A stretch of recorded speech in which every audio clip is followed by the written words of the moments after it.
very healthy and long life. That is why we will be consulting the specialist in the house. I like that. Consulting the specialist Tolani. in the house. Lifestyle and nutrition with Tolani.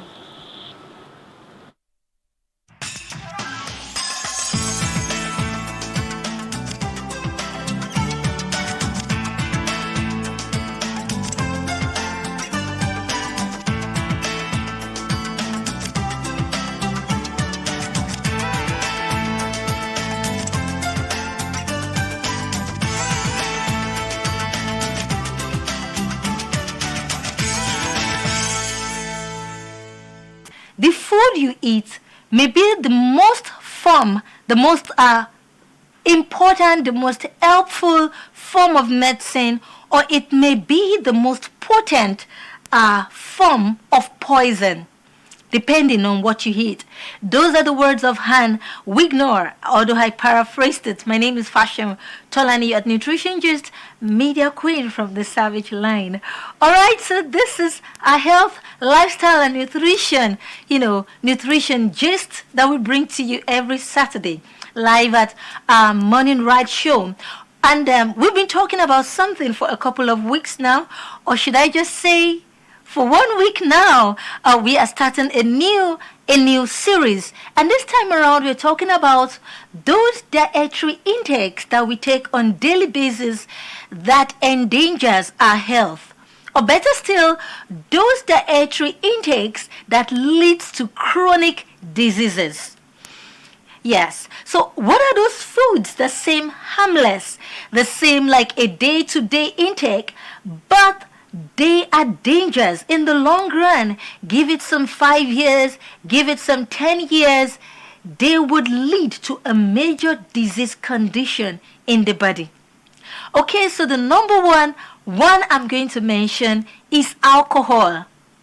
Yes, probably I'll just mix it together. I'll say alcohol and carbonated drinks. But let me start from alcohol. There's been so much about these alcoholic drinks. Some people have some religious perspective to it. Oh, if you take it, you displease God. Anyway, that's left to your conscience. But then, what other things do you need to know about alcohol for you to understand that a long-run intake of alcohol could lead to some kind of disease conditions? We have different types of alcohol. We have spirits, we have beer, we have wine. So far, it has some level of ethanol in it. The percentage may differ. It is an alcoholic drink.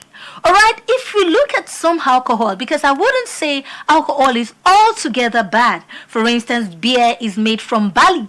Barley is fermented, and that's how we get beer. Look at vodka, for instance, is made from I think it's made from grapes.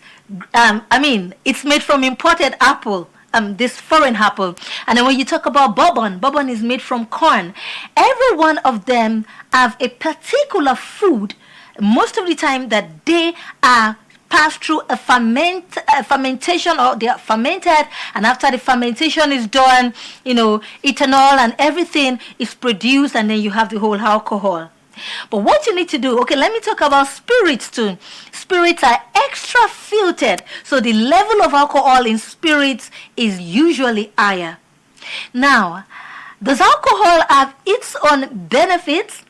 Probably those that call themselves occasional drinkers may not have too much issues coping with the aftermath of taking alcohol. But those that take it regularly, probably every weekend or every other day, they may be at the front of danger, or at the real face of danger. Because too much of alcohol affects virtually every organ in the body. From the brain cells, because you see that there is an extent that you take it that you lose coordination. Yes, from the central nervous system and the brain that gets hampered every time, because the dulling of the senses shows that it is being hampered. To the neuromuscular cells, to vital organs in the body. But one major organ that I would want to mention is the liver. There is something they call beer belly. Very soon when you see people who take a lot of alcohol, they begin to have this extra large tummy.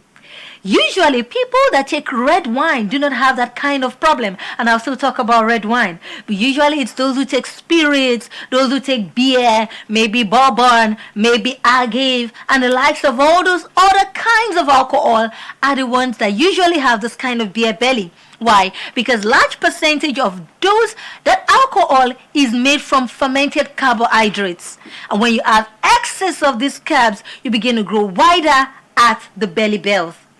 All right, so now, what are the things that you need to note? Because in the long run, you keep taking this alcohol, it's affecting your liver, it's affecting the brain cells, it's affecting the neuromuscular setup in the body, and some other vital organs. The latter end may become really, really serious than you could ever envisage. So let's go on a short break and we'll be back. You stay with me.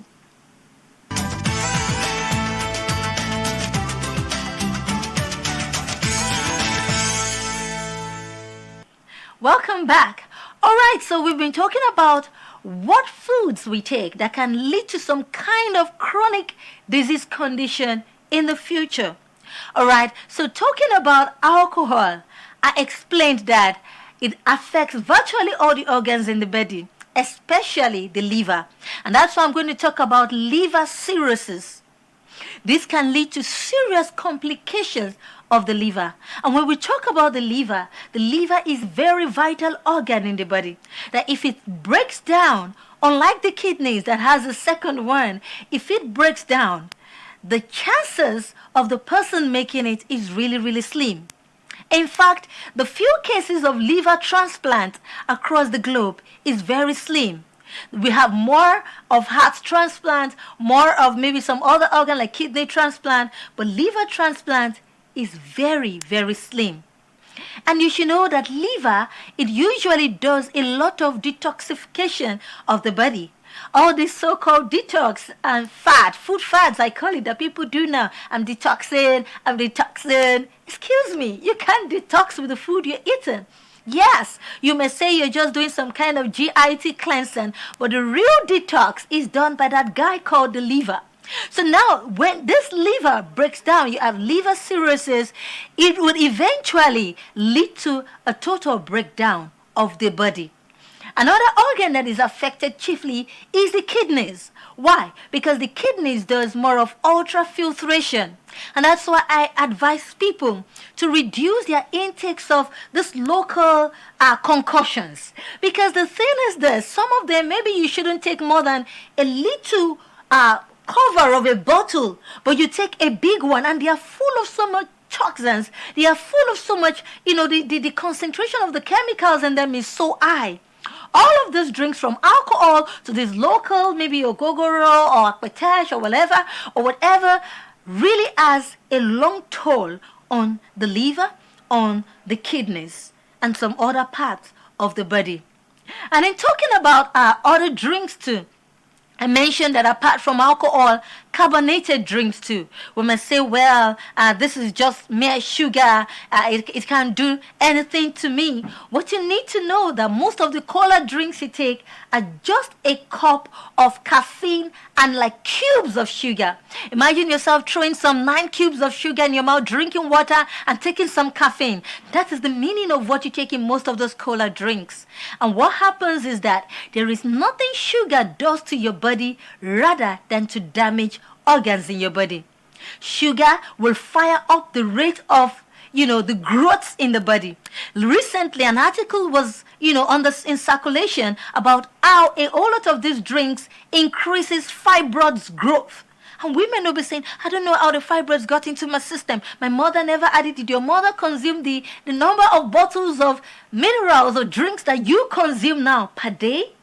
So I'd like to encourage us as much as possible. Excess of alcohol, excess of all these carbonated drinks would always have a long toll on the body. For carbonated drinks, you put yourself in harm's way to the growths, to what fuels growths in your body. You put yourself to arm's way of the likes of hemorrhoids. You put yourself in arm's way, especially if you have the tendency for diabetes in your family. Now, mark it, the sugar cannot cause diabetes. It would only cause it if it would only encourage it if you have the tendency already in your genes. And of course, like I mentioned about alcohol, remember that it damages the liver in the long run. So that is another food that damages vital cells in the body. And in a few years' time, the person can have some serious liver issues, kidney issues, or some other organs. Okay, so this is a good place for us to wrap up this segment. So till we meet, same time, same me, same morning ride. You go, eat to live, and don't live to eat. Bye for now.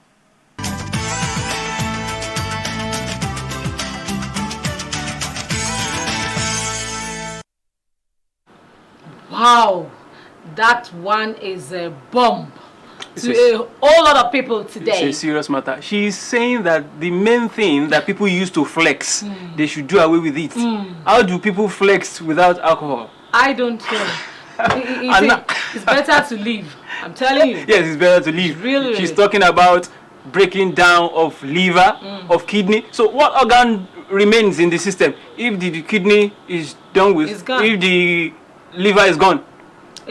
I think people should begin to adhere to Yes. things like this so that your life can be elongated. Yes. It's just fine. And you know the local herbs. You talked about the local herbs. Yes. People All the take that concoctions of buying. indiscriminately. The way we drink things in Africa. Even look at tea taking.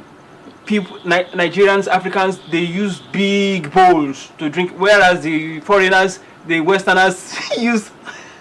So we are just like that. We just have to be careful.